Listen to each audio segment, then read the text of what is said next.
Honorable Vice Chancellor, and Honorable Professor Zhu, other professors, friends from media, ladies and gentlemen, good morning. So today it's my great honor on behalf of the Chinese Embassy to witness the signing of the MOU between Chinese Academy of Science and the University of Sri Jayawardena of Sri Lanka. And as far as I know, the Chinese Academy of Science is a top-notch institute in China. And also, the University of Sri Jayawardena is also a very prestigious and large-scale university in Sri Lanka. So I believe that the MOU between the two institutes can further promote our cooperation in the area of science, education, and culture. Because Sri Lanka now is at its path to very fast development, and all the people in Sri Lanka are working towards the vision of Mahinda Chantana. And as just the Vice Chancellor had mentioned, human resources are very important in the development of Sri Lanka. And I think this MOU would be of great meaning to the further development of Sri Lanka by helping you in the area of HR and also science. China and Sri Lanka are good friends and partners, and our relationship is further strengthened in the past few years.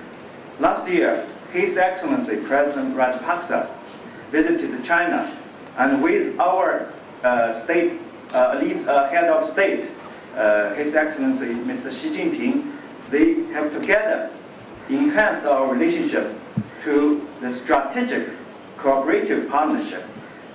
And this provides a wider platform for the cooperation in various areas between our two countries. And I think this signing of MOU between the two institutes is also a kind of implementation of the consensus between our two heads of states. So finally, on behalf of the Chinese Embassy, I'd like to congratulate again on the signing of MOU. And I wish that our cooperation in various areas between our two countries will be further strengthened in the days to come. Thank you very much. Thank you very much, sir. That was the Third Secretary of Political Affairs to the Chinese Embassy in Sri Lanka, Mr. Gok Hui. Next, I would like to invite Professor Anil De Silva, as I said before, Director of the World Class University Project at the University of Sri Jayawardena. Good morning to everybody. And my task as the Director of the World Class University is to uplift University of Sri Jayawardena to world class level. In this endeavor, trying to bring in more foreign collaborations is one of my objectives, which I have done during the few months as a director, where we brought in a MOU signed between University of Sri Jayawardena and Chinese Academy of Science. This will bring scholarships to our master students from University of Sri Jayawardena as a human resource development in science and technology, which is something very important for Sri Lanka.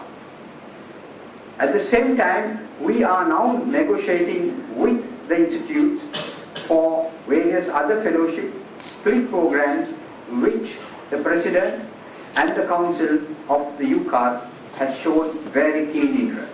And very soon, when the President of Chinese Academy of Science visits Sri Lanka in April, we hope to further strengthen this in that field. And I would like to thank my Vice Chancellor and the President and the Deputy President and Assistant Professors of the UCAS for really helping us to come to this position. And one of our other objectives is to bring in the industry into the university, because industry alone and the academia alone cannot do this job. They should come together. So as a result, we have invited also the Chinese Business Academy, from the Chamber of Commerce, the Chinese Business Council President, to witness us today and to have interaction with the 11 delegation of the Chinese Academy of Science, and to bring in also the industry and academia together. Thank you. Thank you very much, sir.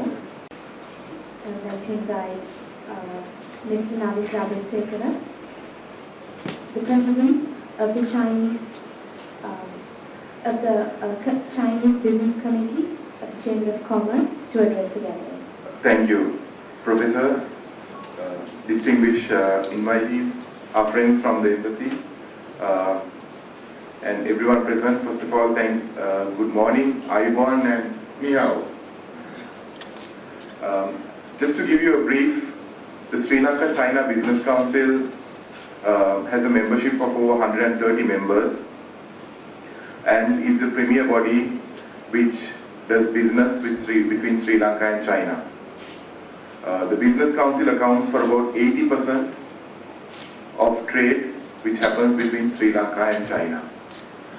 Now, one of the issues which we faced, or which we are facing, is a little dialogue or the cooperation between the university research and findings and how it converts into business. So when Professor Ranil came and met us, we were delighted, and we first of all would like to thank his proactiveness for taking the initiative and coming to meet us. And we are delighted to see how we could partner with the University of Sri Jayawardhanapura and also the University of Sciences in China, the UCAS, and how we could form a body, the corporates, where we could have different products and services which will have some kind of a niche in the global marketplace, and especially in China, with the prospect of a free trade agreement in the pipeline. So we are very excited and delighted at this opportunity, and our council will be looking at it and supporting it with all our efforts to make sure it's a success, and to see how the Sri Lankan business community can look at the new developments done by the university in Sri Lanka to produce products and services which will be commercially viable, which will help not only Sri Lanka, China, but also rest of the world, and also it will give us some kind of commercial viability. So thank you, professors, and whilst wishing you all the best, you can be rest assured of the fullest support of the Sri Lanka China Business Council. Thank you. Sheshe. Next, I would like to invite Professor P.C.P. Mantavera, the coordinator for the establishment of the Faculty of Engineering and Technology in the University of Sri Jayawardhanapura. Yes, good morning to everyone. I was given the task of explaining you all what is the University of Sri Jayawardhanapura is going to cater for the new technology stream of A-level students, which has been commenced in last July. As you all know, I think the policy of the government at the moment, since 51% of the A-level students in this particular, in the A-level stream, is they are doing 51% is carrying out the education in art stream. So what happens at the moment is these students, when they come to the university and when they passed out, go back to the country, most of them expect their jobs from the government. And recently also, you all know, the government has to cater to that, and they have to take most of these students. So government has changed the policy, of reducing this 51% of A-level students to 25%, and to increase the other streams by mainly introducing the technology stream. And the science and technology stream, they wanted to increase it up to 40%. And what is the present problem in this higher education is that most of the science stream students need to have credits in mathematics and science. And it is just only writing or answering 3 hours paper. And then their whole career is weighed on this 3 hours paper of science and maths. And recently, if you don't know, I have to tell that our Vice Chancellor started an IT program in the arts faculty or science, humanities and social sciences faculty. And he selected a few students who has got good marks and started the IT course. And the coordinators of IT course told me that they were amazed when they were taught on the programming. The programs that they have made, these art students, the capability of these students, even the technicians who has been trained in IT couldn't make it. So you have a big potential of these art students who have been tested in 3 hours paper. Then finally coming into this art stream actually could make the technical people or the required technological people in this country. Not only cater into this country needs, but even to the global demand. So because of that, the government has taken up this new stream. And this decision of the government then comes back to the university. We have to, as a university, we have to take the responsibility of taking these students in to the university and taught them and trained them in this particular technology stream. So I have been requested to go through the current streams, which is in the technology stream. As you know, there are 2 sections. That is, one is biosystem technology, other one is engineering technology. And these 2 streams of students who are taking on these 2 streams has to take 2 more subjects. One is the science for technology. Other one is the 10 subject basket of art subjects. From one of that subject they have to take. So they have to sit for these 3 subjects.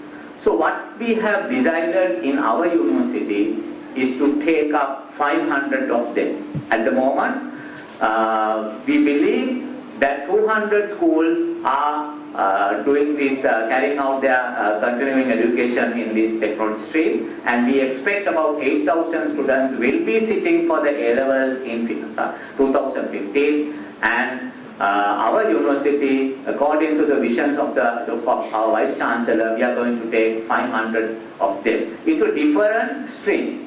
We have identified 10 different streams.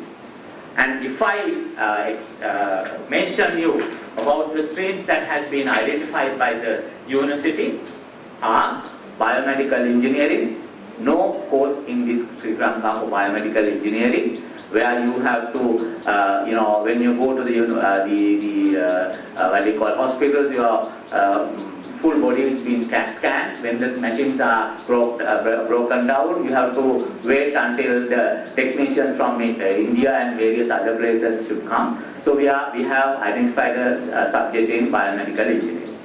Other one is biosystem engineering, where you tackle all the food science and various technologies in harvesting everything. So we have identified that stream. And then, as naturally, you have to have electronic and electrical together. Always you have to separate subject. What we are trying to do is to combine that together and have an electronic engineering degree. And environmental engineering, which is an emerging field in the world, and we are trying to cater for those students also. and the industrial engineering with regard to the industry. Those are the 5 streams, that 5 different degree programs which we are going to tackle on the engineering division.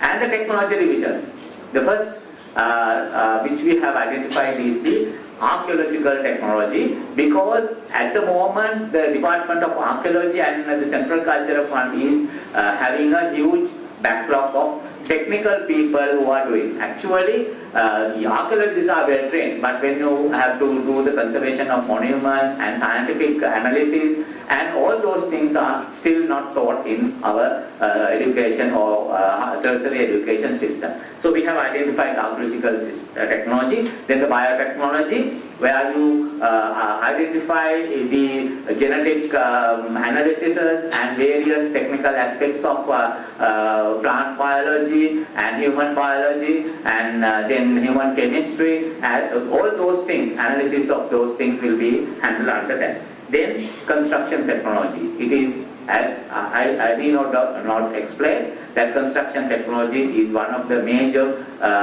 industries in anywhere in the world. So there is no construction technology degree program at the moment in the university. We are trying to introduce that. And information and communication technology, of course, we have to have ICT also, and the mechatronics, because you know that all the new vehicles are combined with the electronic technology. So we have to cater for that, and we have to make technicians who are capable of that. So these are the 10 streams that we have identified. We are going to take 50 students for each these streams, and for supportive department, we are going to create 10 departments, as well as there will be 2 supporting departments as mathematics and science. And of course, you have to develop wisdom, because these students which we take in, we don't want to become them as robots and things like that. They need to know about the society and our history and those things, so they will be taught, and their personality development, all those will be tackled on this particular 2 supported departments. And when you take these students in the first year, there will be a common program. Everyone will be taught basics, engineering, means engineering physics, engineering chemistry, and things like that. And it is the foundation of their engineering education. And from second year onwards, they will be taking up their specialty programs. And the final semester, that is the 8th semester, is industrial training. They have to be in the industry for 6 months. They have to go through a live training program, and they have to submit their dissertation on that particular live program. So that is how we have identified this stream. And as you all know, in this budget speech, His Excellency the President commenced the education section by telling that the allocations of the budget are establishment of the Faculty of Engineering and Technology in the University of Sri Jawatanapura, and then other universities, and he has set apart 11,000 million rupees for that. So we are planning to cater for that, and we are planning to take up this new technology stream, 500 student batch initially in 2016. So that is our aim, and that is our goal, and that is our objective we are going to achieve. Thank you very much. Our speakers are now open to answer any question from the media, gentlemen, ladies and gentlemen. If there are any questions, our speakers are open to answer them. To deliver the vote of thanks, I would like to invite Professor Ranil De Silva, Director of the World Class University Project. I would like to warmly thank my Vice Chancellor, Dr. N.L.A. Karmaratna, Professor Zhu Zibet, Assistant President, University of Chinese Academy of Science, and 11 of his delegates, Professor Mandavela, the coordinator of the engineering technology, and from the Business Council, the President, Mr. Navindra Abesekara, and especially the media personnel have come all the way, and the Ministry of the Media Ministry for giving us all the support. Brigadier Jayawardena, Honorable Minister K.J. Rabukwella, and also I would like to thank Mr. Hilmi and his team for giving us all these opportunities, and all those my students, my research students, starting from Darshi, who has done a tremendous job to make this event a success. Thank you very much.